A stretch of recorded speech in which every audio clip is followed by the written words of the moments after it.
Sometimes the composition just jumps out and bites you. Now you all know I have a thing for groins.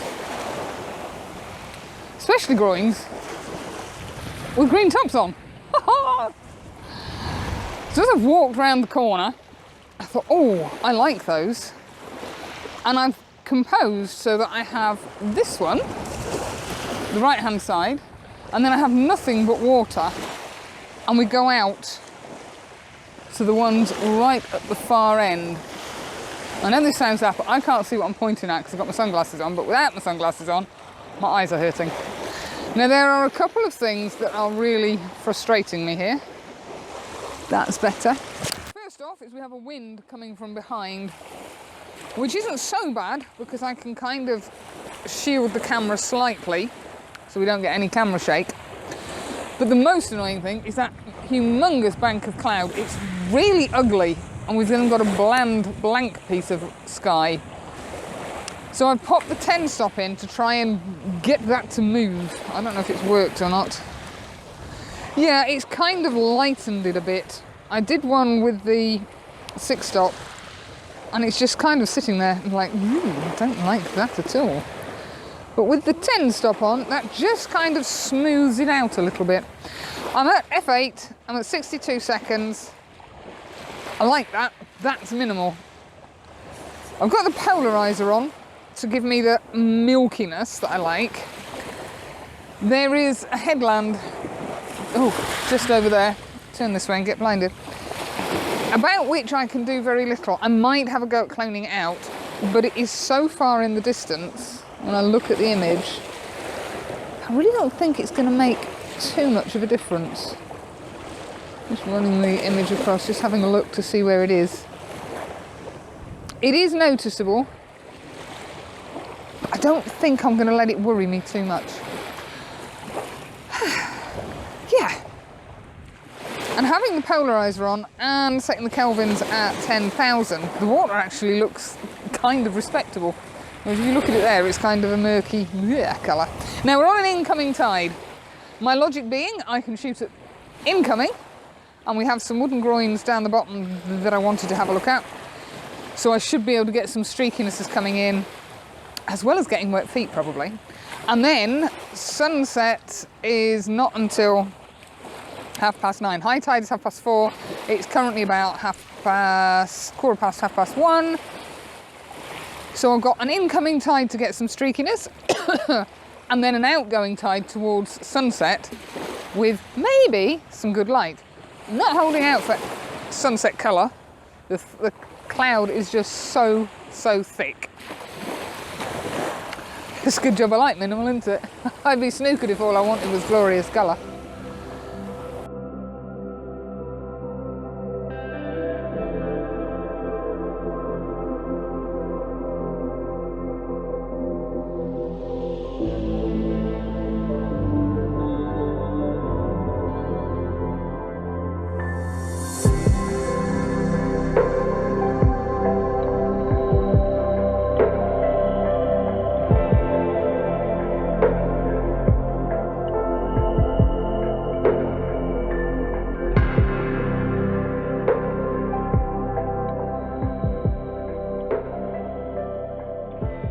This is a bit more like it.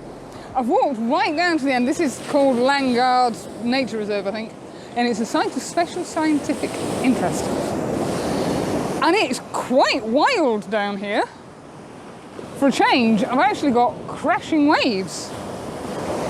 And this old pier jetty, not quite sure what it is, kind of reminds me of a miniature, got the name, Estuary pier.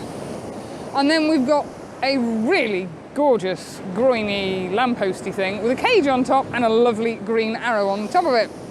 Now, obviously, I'm going to do a long exposure and smooth everything out. But back the blooming truck up, I'm going to do some 1-second exposures because I'm loving the motion in these waves. I'm set up with the 6-stop because without the 6-stop I really don't like it. That's too natural. I've got to have a bit of smoothness.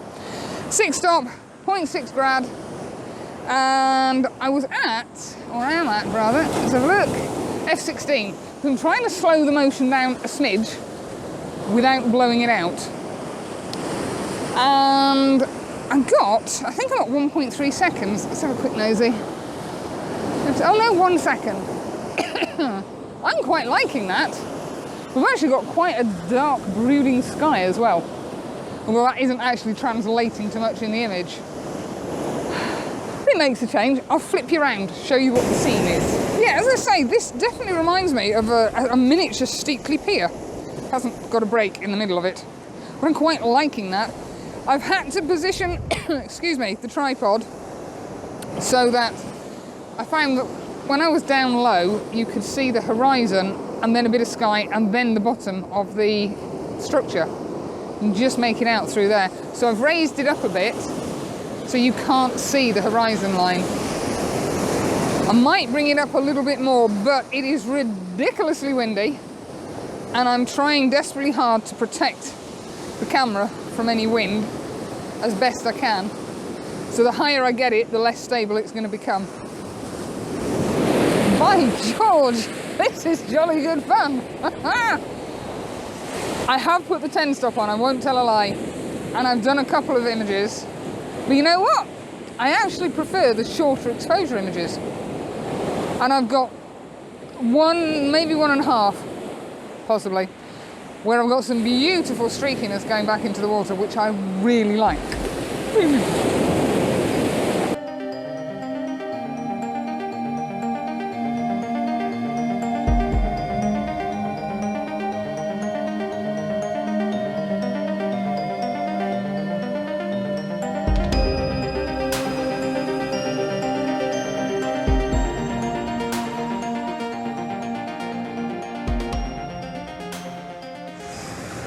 Well, I didn't have to wander far to find a possible composition.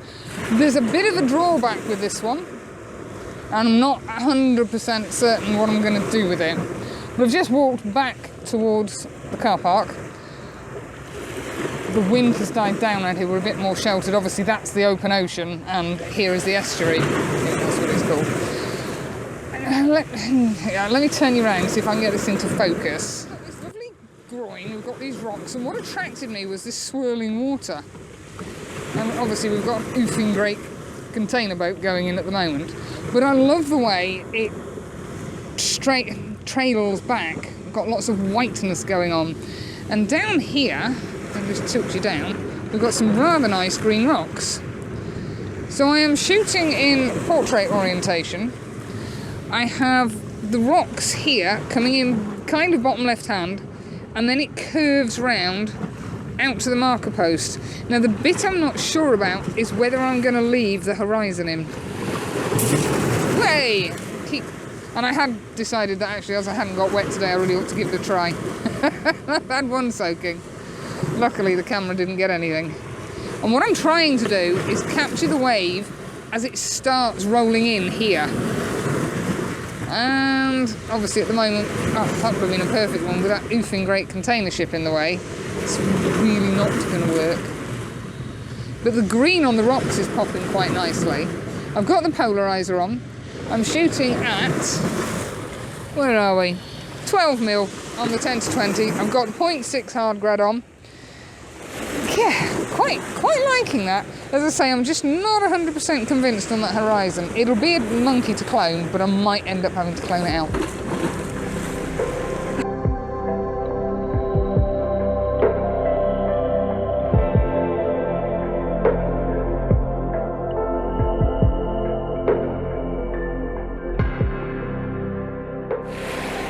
I've been looking at these cranes, thinking, I'm really ought to take an image of those there cranes. It's fascinating watching them load. The ship that you can see there, the blue one, has been there since I walked out here, and it's still there being loaded up. There's another one, the MSC, you might be able to see just about there. Again, that's been there all day. They're huge.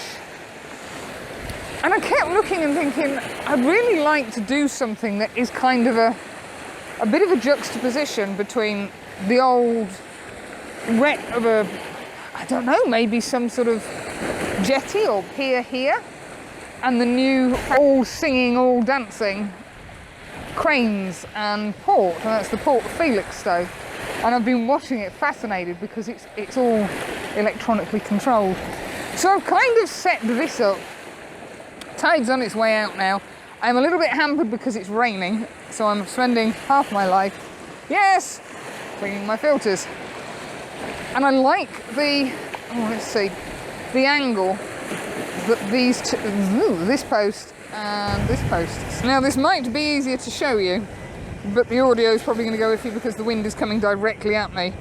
I like the position of these two lumps of wood because they kind of mirror the cranes in the background, particularly that big one there. So I set up, before it started hammering with rain, 6 stop, 0.6 grad. I don't know what f-stop I was at, to be fair. I think I moved it up because I wanted to slow the water a little bit. F11, 2 seconds, and she's disappeared. A hulking great ship came in and created the most amazing wake. So I got some nice movement around here. And I've also just been playing with the polarizer, turning it on and turning it off, because it does give completely different effects. Now I don't know if that works, but that's essentially the composition. These two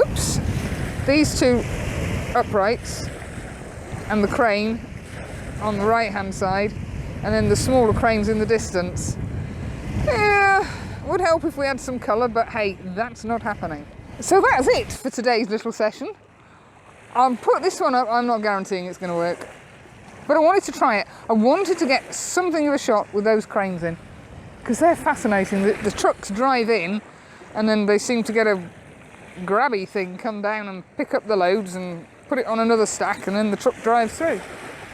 And then you might make it out there's yellow grabber things, and they seem to come down and pick up one of the containers and then slide it along and drop it into the ship. It's fascinating. I could do with another ship coming past to create some more weight, because with the tide going out, I'm now seeing lots of horrible, yucky stuff here. Yes, anyway, I digress. That's it. I'm off. Time for tea. Time to find my sleepy spot for tonight. Thanks very much for coming along. Hope you've enjoyed some not quite so long exposures today. And I'll see you next Sunday. Bye for now.